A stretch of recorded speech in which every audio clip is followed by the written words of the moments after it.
cansada de ser explorada. A frase vinha e voltava como se fosse um gosto amargo na boca, uma mistura de chá forte demais e casaco molhado esquecido no varal. Naquele dia, eu estava de pé na cozinha, com a xícara fumegando entre as mãos, o cheiro de canela subindo até o lenço no pescoço. Era cedo. A rua ainda tinha o cheiro de madrugada, úmida. Pendurei meu casaco recém-lavado na cadeira e vi as gotas escorrendo pelo tecido. Parecia que a vida inteira escorria ali, entre fiozinhos de água e costuras gastas. Meu nome não importa tanto quanto a vida que eu vivi. 50 e poucos anos, uma filha pequena, trabalho com as mãos desde que me lembro. Fui contratada por muitos lares como quem aluga um braço que não reclama. Limpo, cozinho, passo, cuido das roupas, faço comida que outro comerá e no fim do mês recebo um papel que mal paga as contas. Fora de casa, eu era a profissional que aparecia e desaparecia, sempre com a resposta pronta. Sou boa dona de casa. Em casa, eu era a mulher que arrumava o lar do marido, que seguia a rotina dele e que, ao cair da noite, contava moedas para ver se dava para comprar o material escolar da Amanda. O que me manteve tanto tempo foi a certeza de que, se eu batesse o pé, tudo que eu tinha de concreto poderia sumir. O trabalho, o teto, a comida. Então eu aprendi a ser pequena. Fiz da palavra não uma coisa rara, escondida no bolso. Aceitava horas extras sem reclamar, fazia tarefas que não estavam combinadas porque não era para interromper o fluxo da casa, porque do jeito que estava, eu ajudava, porque no fundo, todos esperavam que eu fizesse o que fosse preciso. A exploração estava em silêncio, em olhares que diziam sem dizer: você existe para servir.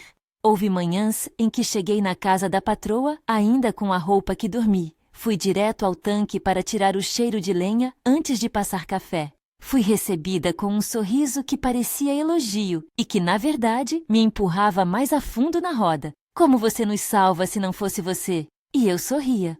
Essa estrutura de elogio-uso repetia-se em tantas casas que eu comecei a acreditar que ser invisível e necessária era a mesma coisa. No emprego formal, se eu pedisse folga, me lembravam das necessidades do patrão. Se eu adoecia, me cobravam por ter deixado a casa desorganizada. A remuneração era sempre o que dava, uma quantia que aparecia com atraso, às vezes em miúdos, e que eu precisava dividir entre contas que não esperavam mais por atraso. Fora do templo de trabalho, em minha própria casa, havia outra economia da invisibilidade. O marido, provedor por nome, omisso por prática, que usava o pedestal do sustento para desvalorizar tudo o que eu era. O que eu fazia dentro do meu lar não era reconhecido como trabalho, era considerado dever.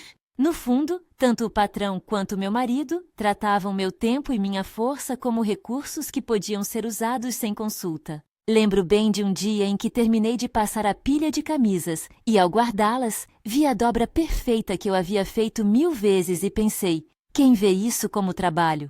Para a família que recebia, era apenas roupa limpa. Para mim, era tempo que arrancavam de mim sem perguntar. Minha dor não era apenas a falta de dinheiro, era a erosão cotidiana que vem com as pequenas humilhações. A patroa da minha primeira casa sempre me chamava para ajeitar a mesa quando vinham visitas, mas nunca sentou comigo para dividir um pedaço de bolo. Me pediam para preparar o quarto de hóspedes como se fosse parte de um ritual que justificasse minha presença. Eu era a peça que mantinha as engrenagens sociais funcionando. Ainda assim, existiam momentos de ternura que me prendiam àquelas rotinas. O cheiro de canela no chá que eu fazia para Amanda quando ela tinha febre. O fio solto que eu poupava para consertar uma roupa do meu pai. Eram pequenas reservas de humanidade. E foi justamente essa fome por ser vista que me fez vacilar.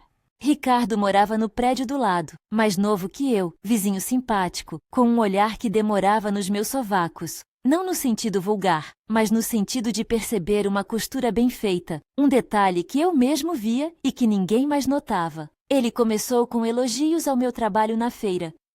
"Você pinta com alma", disse, segurando um dos meus pequenos quadros. Uma frase assim, dita por alguém que não me contratava nem me tirava o horário, caiu como água no chão seco.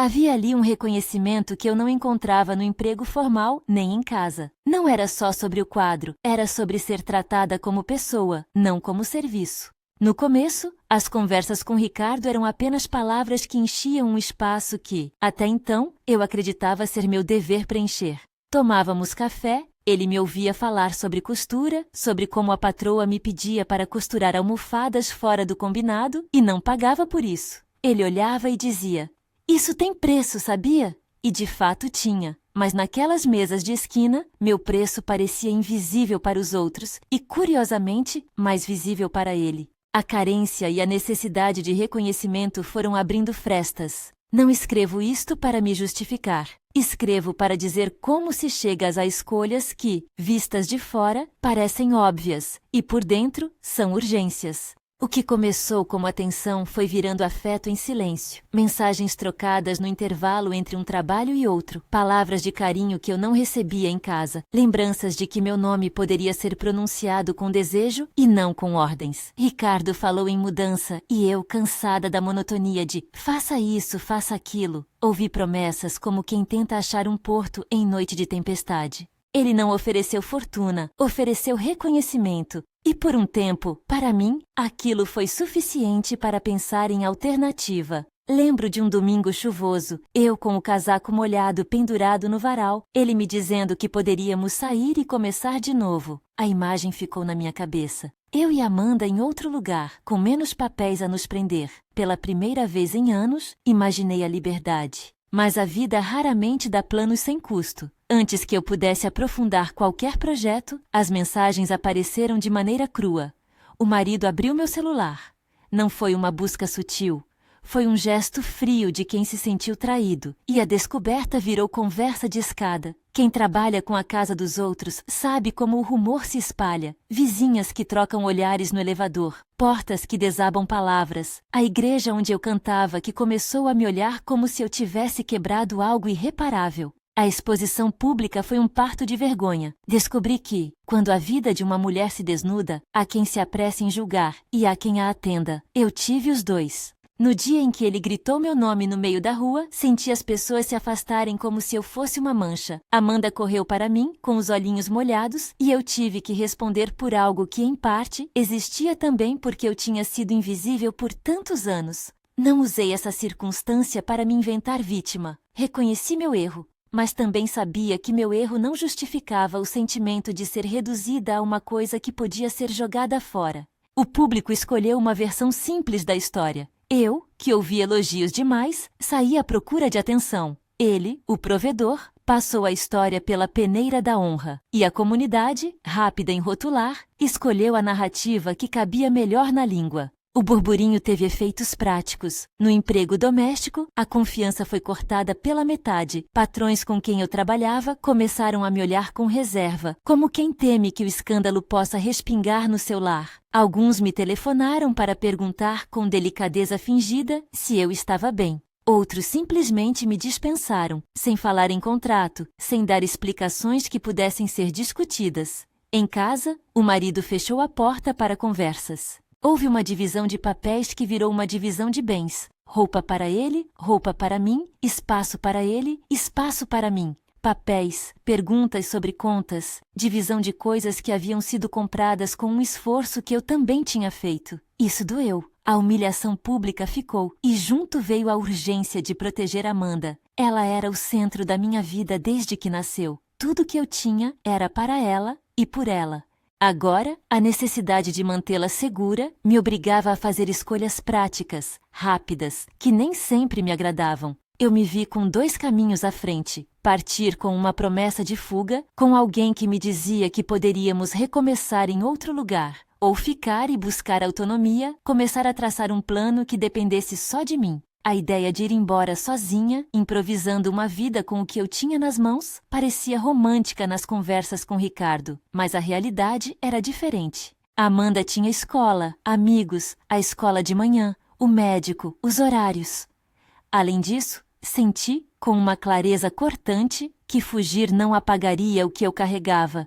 O sentimento de ter sido tratada como serviço. A vergonha.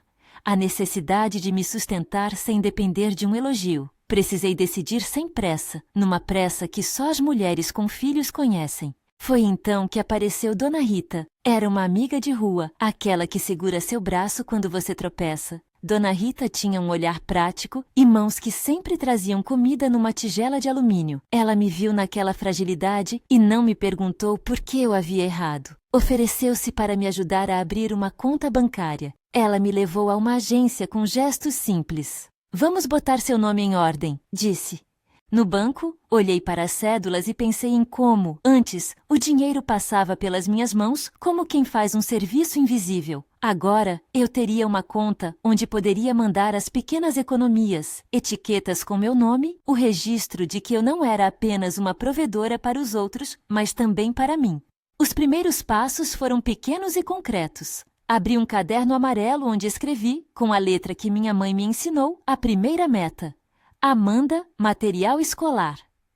Coloquei R$ 50 num envelope marcado Amanda.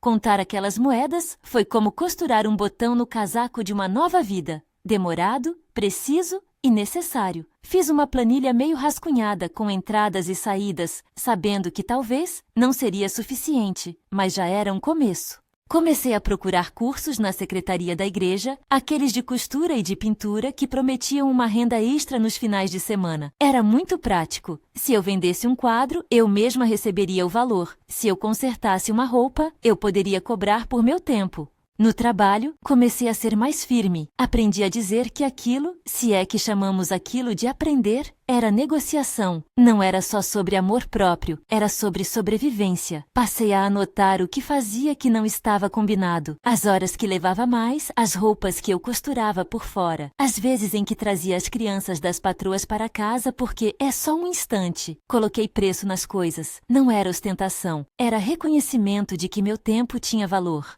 A sensação de cobrar por algo que eu havia dado de graça por anos era estranha. Um misto de vergonha e libertação. Houve resistência. Amigas que disseram que eu estava sendo dura demais, que talvez tivesse aberto mão de algo que poderia ser consertado no casamento, que a traição poderia ser esquecida com o tempo. Outros apontaram a importância de eu arrumar um trabalho mais seguro, como se o trabalho doméstico não pudesse ser estruturado de forma digna. Eu escutei, mas estava decidida a construir um caminho que me permitisse respirar. Nada do que eu faria era garantia de sucesso ou de cura imediata. Era apenas uma tentativa, uma trilha por onde eu poderia caminhar sem depender de um elogio.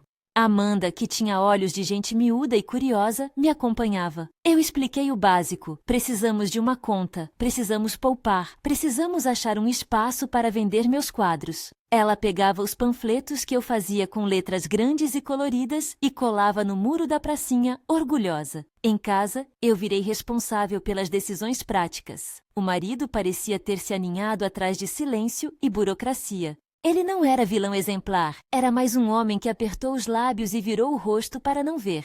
Isso, por si só, era uma forma de exploração. A recusa em reconhecer que o trabalho de cuidar também tem um valor. Ainda assim, ser explorada no trabalho não acabou com a exposição social. Houve dias em que eu sentia o peso dobrado. Na rua, vozes. No emprego, olhares. Em casa, ausência. O plano de autonomia me dava forças, mas também cobrava paciência que eu, às vezes, não tinha.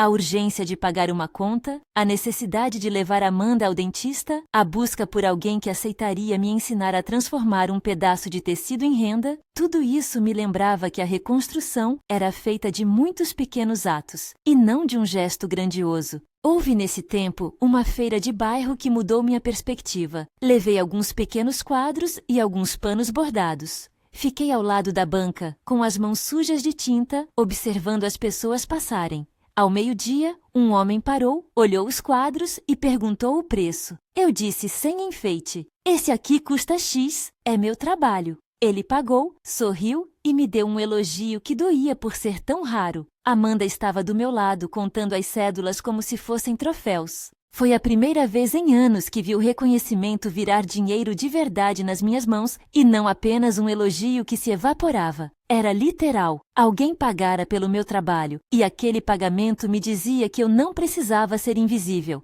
Mas nada na vida vem sem custo. Aquele pequeno sucesso no mercado atraiu mais atenção, e como sempre, a comunidade reagiu. Houve quem dissesse que eu deveria ter vergonha por expor minha vida e quem me parabenizasse. A distinção entre exploração no trabalho e exploração emocional ficou mais clara para mim. No ambiente profissional, eu podia negociar preço. No afeto, a negociação era mais complexa, cheia de promessas que não pagavam contas. A articulação das duas realidades me fez perceber que a luta pela dignidade passa por aprender a cobrar pelo meu tempo e a aprender a recusar humilhações que se escondem sob elogios. O choque final veio em forma de decisão. Saí de casa com Amanda uma tarde chuvosa, o casaco ainda pingando no varal. Levei uma bolsa com o caderno amarelo, o envelope marcado, alguns quadros enrolados. Não foi uma fuga cinematográfica. Não deixei bilhetes dramáticos. Saí com passos pequenos, como quem carrega uma bolsa pesada cheia de peças de roupa. A rua estava molhada e o cheiro de terra subia com a água.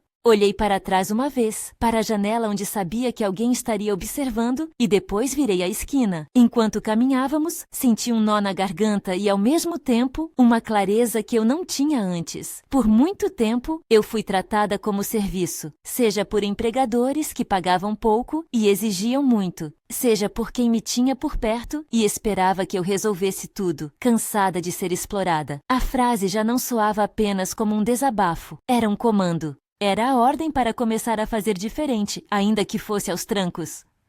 Se esta história fala com você, fica comigo até o final e compartilha com alguém que precisa ouvir que não está sozinha.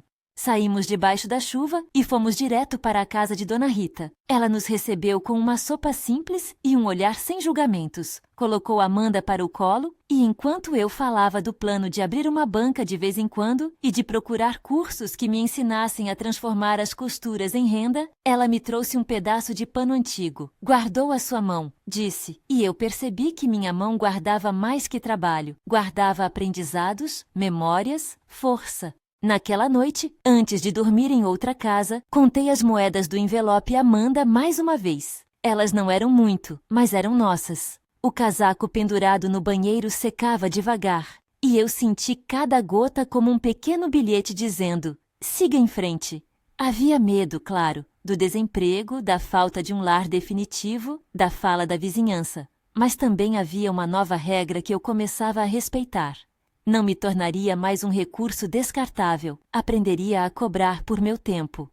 Aprenderia a usar redes de apoio. Aprenderia a ensinar minha filha que o trabalho de cuidar tem valor. No dia seguinte, fui ao indefinido, ao serviço de inscrição de cursos, às portas daquela igreja onde havia recebido oferta de oficinas, e anotei meu nome na lista de costura. Pensei em como havia sido difícil me ver naquele posto de aluna aos 50 e poucos. Aprender de novo. Mas havia desculpas que eu não queria mais usar. Não se trata de um conto de superação brilhante. É antes uma costura feita com pontos pequenos, nem sempre perfeitos, mas que segura. Cada ponto que eu dava no tecido da minha vida me lembrava do cheiro de canela, do casaco molhado, da panela no fogo. Lembrava que eu podia transformar essas memórias em matéria-prima para algo que me sustentasse. Voltando à feira, combinei com uma amiga de dividir uma mesa numa manhã de sábado. Levei 2 quadros pequenos, alguns panos e um saquinho com broches que eu mesma fiz. A preparação da banca foi ritual. Arrumar os panos no canto, dobrar o caderno amarelo e colocar ao alcance da mão, deixar Amanda com a tarefa de cuidar da caixa de troco. Ao meio-dia, vendi um quadro por um preço que eu mesma nomeei. Não era muito, mas era meu. Receber dinheiro pelo meu trabalho por alguém que não me pediu para dar um jeito foi libertador. Naquele instante, entendi algo que ninguém me havia dito claramente. Cobrar por aquilo que você faz não é agressão, é cuidado. Ainda havia sombra. O marido perambulava nas conversas. As pessoas sussurravam. O rumor não cessava. Ricardo reaparecia às vezes com promessas antigas, como se o convite à fuga ainda estivesse em pé. Eu respondia com firmeza. Não é questão de fugir, é de ter escolhas.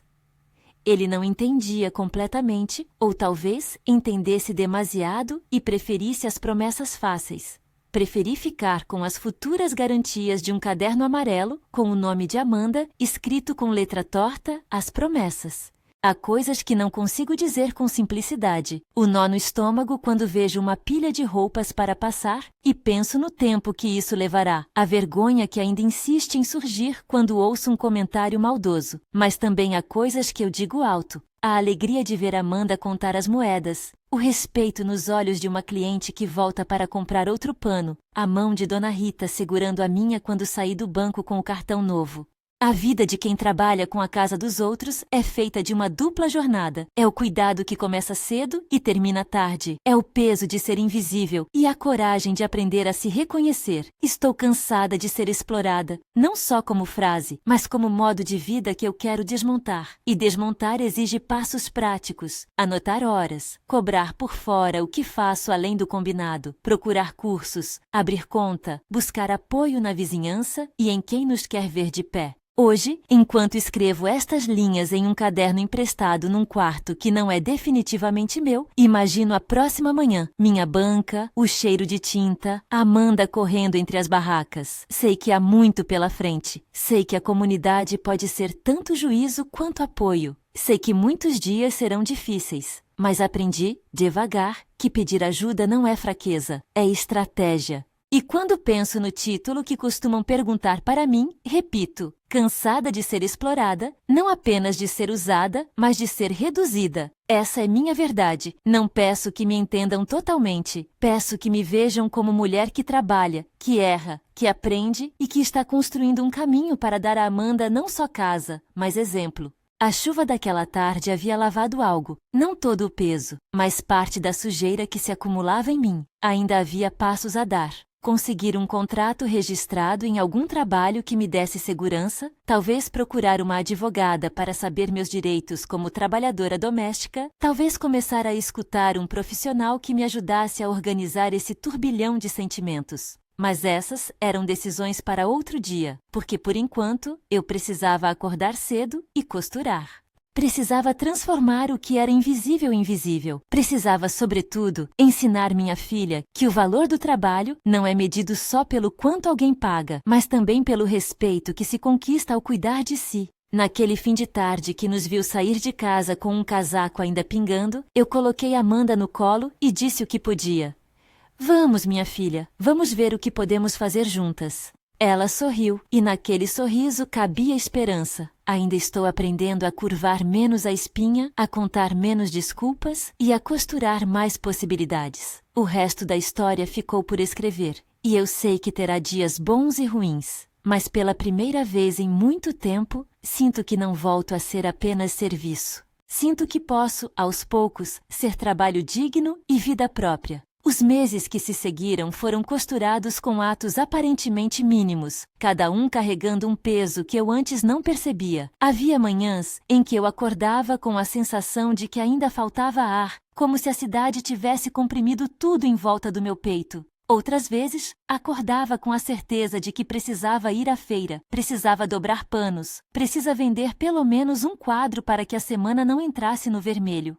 A rotina virou uma série de pequenas provas de resistência. Nas oficinas de costura, aprendi a medir com regra e paciência. A professora tinha mãos firmes e a voz de quem já viveu muito, e dizia coisas simples. Se você está cobrando barato demais, está ensinando que seu trabalho não vale nada. Não era um sermão, era prática. Eu olhava para as minhas mãos, calejadas, e começava a entender que a firmeza precisava vir de dentro. Levei para as aulas os panos do meu caderno amarelo e as colegas de curso se tornaram mais do que vizinhas. Eram referências e, aos poucos, clientes e amigas. Dona Rita continuou sendo a linha mais grossa do meu bordado. Quando precisei pegar o primeiro empréstimo modesto para comprar materiais, ela me acompanhou. Entrou comigo na loja, falou com o vendedor e me ajudou a escolher o tecido que não rasgasse fácil. Quando voltei para casa com a sacola, senti o cheiro do novo tecido como um perfume de promessa. Às vezes, ela me chamava de sua teimosa, e eu ria porque, de fato, havia descoberto uma teimosia que não sabia que existia. O mercado foi apresentando travessia por travessia. Havia dias que vendia pouco e outros em que voltava com a caixa quase vazia. Aprendi a olhar o movimento da praça, a escolher dias de feira melhores, a adaptar os preços conforme o público. Ensinei Amanda a embrulhar com papel craft e a dizer obrigada com o costume de quem entende o valor do dinheiro que cai na palma da mão. Quando um cliente que eu mal conhecia vinha comprar um pano, ele não estava comprando só o tecido, estava comprando um pedaço do meu tempo, a história impressa com tinta nas bordas, a vontade de alguém que decidiu cobrar. Enquanto isso, a convivência com Antônio se transformava em uma economia fria. Às vezes, ele vinha buscar Amanda para levá-la ao médico e eu sentia em seu rosto um distanciamento que não se dissolvia. Não havia brigas espetaculares, havia um afastamento, que talvez fosse a forma que ele encontrou para sobreviver à própria vergonha. Ele organizou papéis, separou roupas, ficou em silêncio.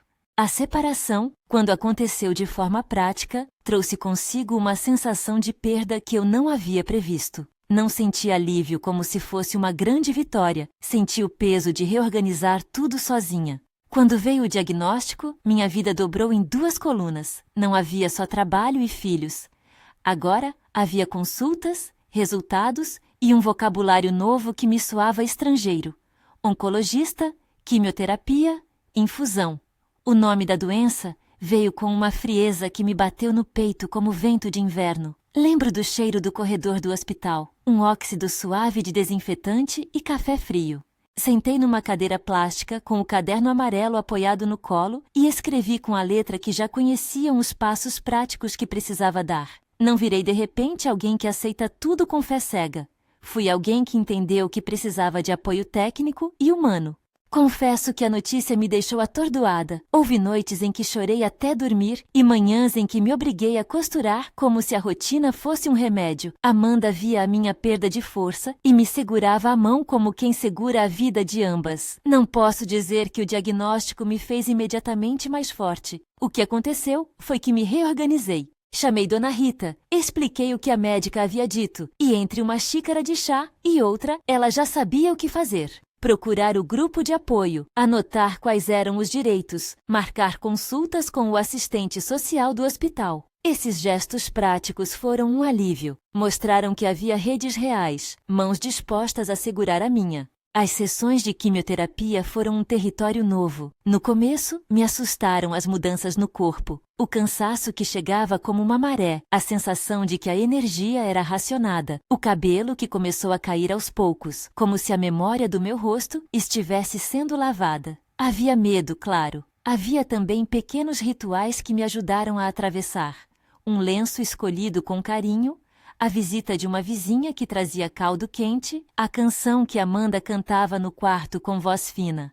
A maioria das enfermeiras era gentil, havia quem me explicasse calmamente os sintomas e quem me oferecesse um lenço quando eu precisava cobrir a cabeça. Entre uma sessão e outra, voltei ao trabalho como pude, entre exames e descanso, costurando mais devagar, segurando a agulha como quem segura uma vara de pesca em mar revolto. Num desses dias, participei de uma roda de apoio promovida por uma ONG local. Lá, mulheres com histórias parecidas se sentaram em cadeiras que rangiam e falaram. E eu ouvi. Algumas tinham histórias de trabalho que lembravam a minha. Jornadas dobradas, patrões que não registravam, salários que chegavam atrasados. Outras falavam do medo de perder o emprego quando a notícia se tornava pública. Havia uma indignação coletiva, uma raiva que não era entre si, mas dirigida às estruturas que permitem que o trabalho de cuidar seja tão pouco valorizado. Não nos consolávamos com promessas milagrosas. Trocávamos endereços de advogados, instruções para procurar a assistência social, dicas de como pedir laudos e orientações sobre como organizar recibos. A arte ocupou um lugar importante em tudo isso. Em uma oficina de arte-terapia, com tintas espalhadas e jornais no chão, percebi que transformar a dor em cor era uma forma de respirar. Pintei quadros que ninguém pediu. Pintei para mim. Em alguns, a canela do meu chá virou zoom de marrom quente. Em outros, o casaco molhado ganhou linhas que corriam em direções novas. As cores não trouxeram cura, mas deram matéria para tocar. E a matéria virou renda quando coloquei essas telas em uma feira de solidariedade organizada por uma igreja que tinha espaço para pessoas em processo de tratamento. Vendi um quadro menor para uma senhora que me disse: "Vou pendurar na sala da minha filha." Naquele momento, a venda foi menos sobre dinheiro e mais sobre prova de que eu continuava tendo lugar no mundo. Houve dificuldades práticas que me forçaram a aprender a pedir. Quanto mais evidente era a doença, maior o risco de as oportunidades de trabalho formal se esvaírem. Alguns empregadores, ao saberem, recuavam. Outros me ofereciam apenas serviços pontuais. Fui aprendendo a fazer declarações simples, explicar a situação, pedir prazos, negociar horários que me permitissem tratar da saúde. Em alguns casos, as portas fecharam. Em outros, abriram com cuidado. Um senhor chamado Joaquim, cuja filha contratara meus serviços por anos, começou a me chamar para lavar cortinas grandes. Um trabalho pesado, porém pago com pontualidade e respeito. Ele me chamou para sentar com ele e discutir preço. Aquilo, de novo, era reconhecimento. Negociar, colocar preço e ser ouvido. O primeiro contrato formal foi um pequeno marco. Não veio de imediato, nem foi um passe de mágica. Foi resultado de insistência e de pessoas que me empurraram. Uma família, depois de ver meus trabalhos na feira, pediu para que eu fizesse a limpeza de um apartamento de férias de forma recorrente. Havia documentos a preencher, um acordo simples e uma assinatura. Não posso dizer que o registro resolveu tudo. Havia ainda muita coisa a organizar. Mas receber o primeiro pagamento com comprovante deu a sensação literal de que meu trabalho era reconhecido não só com palavras, mas por escrito. Amanda gritou de alegria quando viu o extrato do pagamento. Naquele instante, percebi que o orgulho que eu sempre quis dar a ela era tão importante quanto a segurança material. Enquanto eu ganhava terreno prático, o julgamento continuava rondando as esquinas da minha vida. Em uma missa de domingo, mãos que antes me acolhiam, agora me evitavam. Senti o distanciamento e, confesso, doeu. Não me refugiei na raiva. Me foquei em construir outros espaços. Havia uma comunidade nova, trazida pela mão de Dona Rita e das amigas do curso. Elas me devolviam a sensação de pertencimento. A igreja de onde eu havia saído com vergonha, por vezes, voltou a ser um lugar de apoio, quando alguém da pastoral trouxe uma cesta de alimentos e ofereceu carona para consultas. Não era uma presença uniforme, era estática, às vezes calorosa, às vezes distante. Isso me ensinou que as redes são diversas e que é preciso escolher com quem caminhar. Ricardo reapareceu em breves episódios. Encontros casuais no mercado, mensagens ocasionais. Ele ainda trazia no olhar algo que eu, naquele momento, já não precisava que me devolvesse. A promessa de fuga que antes soava doce, agora me parecia uma tentativa de apagar o que eu vinha construindo com tanta dificuldade. Em um desses encontros, ele tentou me convencer a recomeçar com ele em outra cidade. Falei com firmeza. Não é questão de fugir, é questão de onde e com quem eu tenho compromisso. Não o tratei com hostilidade, apenas recusei a ideia de uma saída fácil. Eu estava aprendendo a escolher caminhos que incluíssem responsabilidades reais, e não pirotecnias de afeto. Os dias de tratamento trouxeram uma nova noção de tempo. A paciência virou requisito. Enquanto meu corpo reagia à medicação, minha cabeça buscava sentido nas pequenas rotinas. Costurar um botão, anotar o gasto do dia, falar com Amanda sobre a lição da escola pela tarde. Havia também momentos de vulnerabilidade, noites em que os remédios me deixavam tonta e eu chorava por sentir um vazio que não tinha nome. A terapia foi uma mão amiga. Conversar com um profissional me ajudou a nomear ressentimentos, a não projetar toda a culpa em mim mesma e a ver que muitas escolhas que fiz eram moldadas por situação e necessidade, não por falhas morais. Esse trabalho interno não anulou a dor, mas a tornou administrável. Aos poucos, comecei a pensar em formalizar ainda mais o meu trabalho. Participei de uma reunião com um grupo de trabalhadores domésticos organizados por uma ONG que orientava sobre direitos, registro e como negociar condições. Lá, ouvi sobre a importância de contratos simples, de guardar recibos, de anotar horários. Não era uma solução mágica para todas as injustiças, mas dava ferramentas. Em uma das palestras, uma mulher contou como, ao começar a exigir pagamento por costuras extras, ganhou autonomia para decidir onde trabalhar e por quanto tempo. Suas palavras reforçaram minha convicção. Não era apenas justo, era necessário.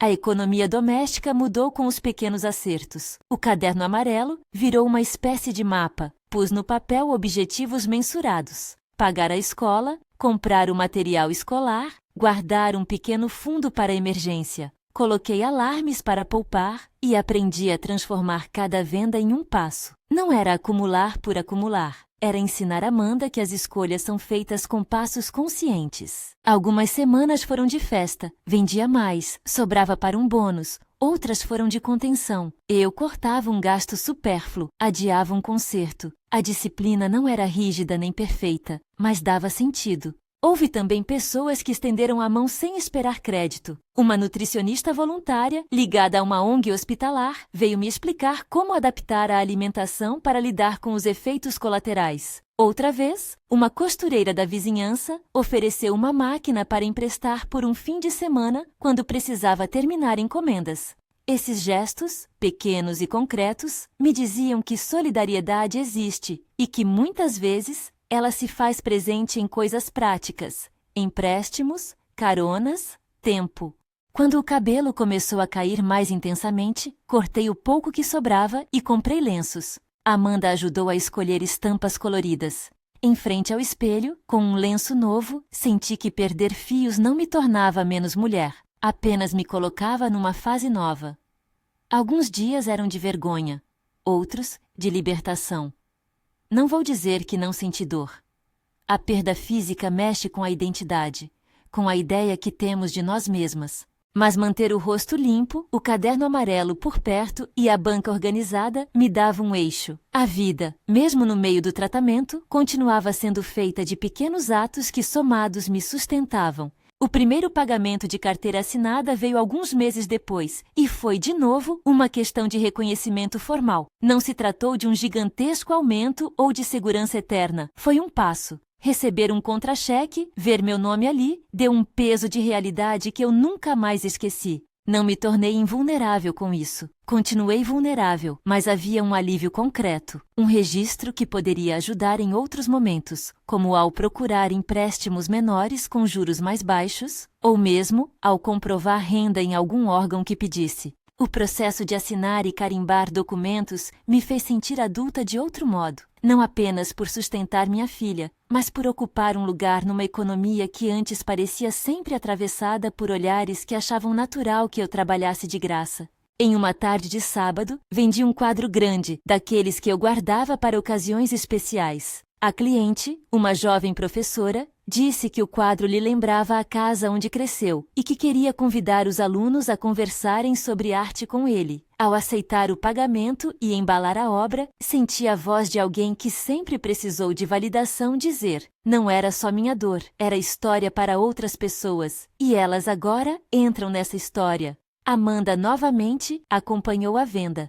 Quando contei do valor e do que faria com ele, ela pulou e bateu palmas. O dinheiro entrou na nossa caixa de reservas.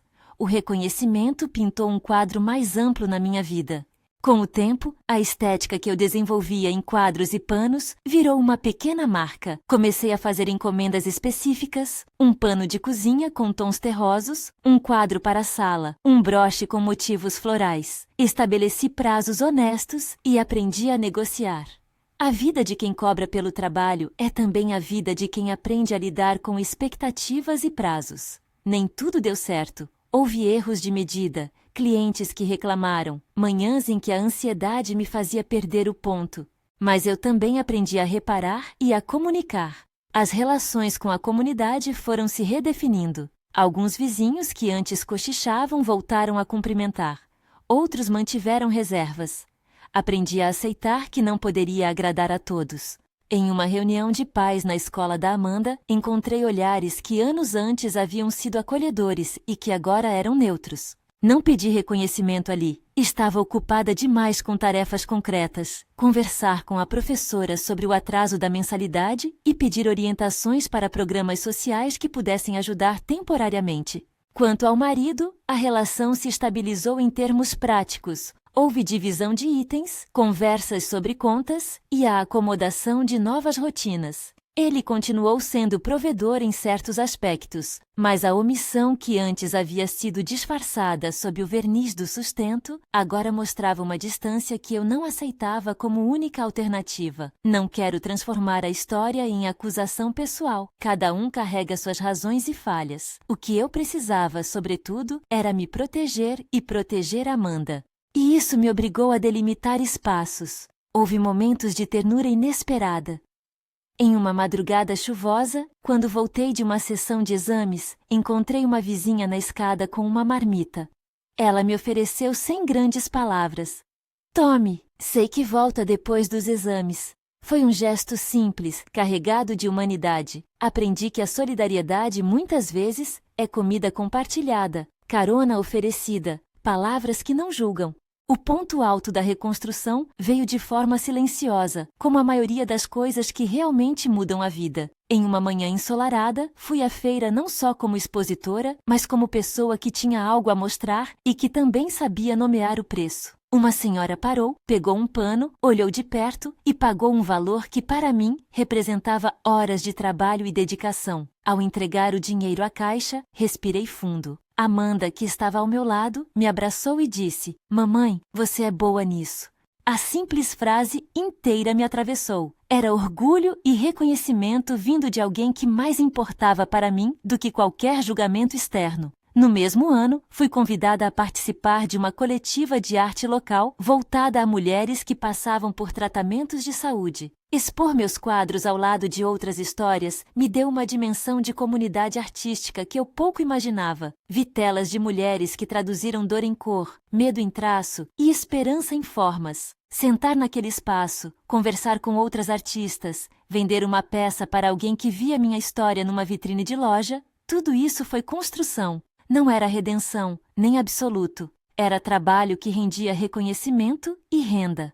Ao olhar para trás, percebo que a verdadeira transformação não foi um acontecimento isolado. Foi a soma de escolhas diárias. Dizer não quando era preciso, cobrar por horas extras, abrir uma conta, anotar gastos no caderno amarelo, aceitar ajuda, buscar tratamento, participar de grupos de apoio. A dignidade se construiu na prática. Quando falo de autonomia financeira como ferramenta, não estou vendendo fórmula milagrosa. É algo concreto. Registrar horas, negociar preço, buscar cursos, fazer contatos e, sobretudo, ensinar Amanda que o trabalho de cuidar tem valor. A minha relação com o trabalho formal mudou. Onde antes aceitava tudo por medo de perder o emprego e o teto, aprendi a estabelecer limites. Nem sempre deu certo. Perdi trabalhos por ser firme. Em outros casos, conquistei respeito. Também aprendi a gestão simples, planilhas simples, envelopes para metas, caixa de troco organizada. Coisas pequenas que somadas criam uma estrutura. Hoje, a expressão tratamento injusto no trabalho é algo que entendo em duas frentes: a exploração institucional e a exploração doméstica. Ambas perseguem a mesma ideia perversa de que o trabalho de cuidado vale menos. E meu esforço tem sido desmontar essa ideia peça por peça. Não quero romantizar a batalha. Houve retrocessos, dias de baixa venda, crises médicas que exigiram sacrifícios. Tive medo de não conseguir pagar contas de hospital, medo de perder o pouco que havíamos conquistado. Em uma ocasião, fiquei sem energia elétrica por conta de atraso e dormimos com cobertores e lanternas. Nesses dias, a ajuda prática, alguém que emprestou uma lâmpada, Dona Rita que trouxe comida, uma voluntária que organizou uma vaquinha pequena, fez a diferença. Isso me ensinou que pedir não é fraqueza, é uma estratégia de sobrevivência quando as redes existem. Com o fim das sessões de tratamento, ou ao menos com uma estabilização clínica, a vida não virou um conto feliz de imediato. As sequelas ficaram: cansaço em dias frios, exames contínuos, consultas. Mas havia também uma nova capacidade de enfrentar. Continuei vendendo meus quadros, fazendo costuras, organizando oficinas na igreja para ensinar mulheres a transformar panos em renda.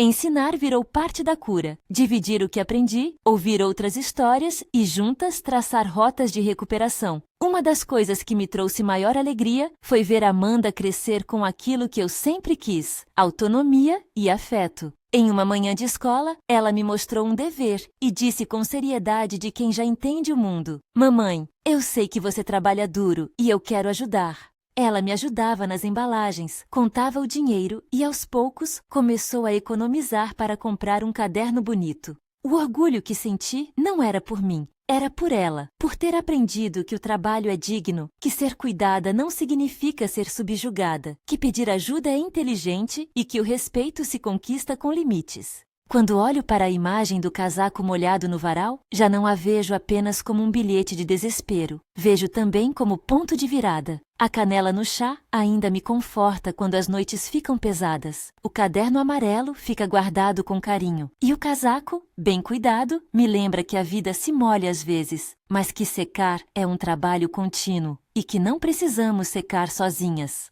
Se há algo que desejo deixar claro, é que a luta contra a exploração não é apenas individual, é coletiva. Quando eu disse no começo que estava cansada de ser explorada, falava de muitas de nós. Mulheres que trabalham nas casas alheias, que mantêm filhos, que sustentam lares com o suor dos seus dias, merecem reconhecimento e condições dignas. A minha história é apenas uma entre tantas, mas traz passos práticos que funcionaram para mim. Anotar horas, cobrar por serviços extras, abrir conta, participar de cursos, buscar redes de apoio, guardar pequenos fundos de emergência, procurar assistência social e grupos que sabem orientar em direitos. Se você está nessa estrada, saiba que é possível encontrar caminhos, mas também saiba que é importante procurar profissionais quando preciso, advogados trabalhistas quando houver dúvidas sobre direitos, assistentes sociais para programas de apoio, profissionais de saúde para orientações médicas. Não quero encerrar com promessas fáceis. A vida continua exigindo força e haverá dias ruins,